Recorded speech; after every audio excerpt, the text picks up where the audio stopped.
കുടിക്കും പോലെ തന്നെയാണ്. പക്ഷേ എനിക്ക് തോന്നിയത് ഒരല്പം കളറ് കുറവായിട്ട് തോന്നിയിട്ടുണ്ട്.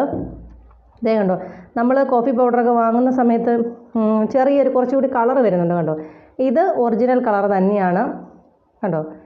ഞാൻ കുറേ വീഡിയോസ് കണ്ടു, അതിലൊക്കെ നല്ല കോഫി പൗഡറിൻ്റെ സെയിം കളർ തന്നെയാണ്. പക്ഷേ ഈ ഒരു കളറേ നമുക്ക് കിട്ടത്തുള്ളൂ. സത്യസന്ധമായിട്ട് പറയാം, ഈ ഒരു കളറ് നമ്മളിട്ട് തിളപ്പിക്കുന്ന സമയത്ത് കോഫിയുടെ കളറും കിട്ടുന്നുണ്ട്, ആ ഒരു ടേസ്റ്റും എല്ലാം കിട്ടുന്നുണ്ട്.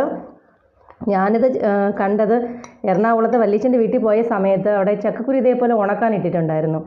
അപ്പോഴാണ് വല്യച്ഛൻ പറഞ്ഞത് ഇതേപോലെ കോഫി പൗഡർ ഉണ്ടാക്കാനാണ് എന്ന് പറഞ്ഞ് അവിടെ നിന്ന് കോഫി ഇട്ട് തന്നു. കുടിച്ചു, നല്ല ടേസ്റ്റാണ്. അങ്ങനെയാണ് ഇത് തയ്യാറാക്കിയത്. അപ്പോൾ എനിക്കും തോന്നി ഈ ഉലുവയൊക്കെ ഇടുമ്പം നമുക്ക് സ്വാഭാവികമായിട്ടും തോന്നും ഉലുവയും ജീരകമൊക്കെ ഇടുന്ന സമയത്ത് കുറച്ചുകൂടി കളറ് കാണിക്കുന്നുണ്ട്. അതെങ്ങനെയാണ് കിട്ടിയതെന്ന് എനിക്കറിയില്ല. പക്ഷെ ഞാൻ സത്യസന്ധമായിട്ട് പറയുക, കളറ് കുറവാണ്. നമ്മൾ കോഫി പൗഡർ കടയിൽ നിന്ന് വാങ്ങിക്കുന്നതിനേക്കാളും കുറച്ച് കളറ് കുറവായിട്ട് എനിക്ക് തോന്നിയിട്ടുണ്ട്.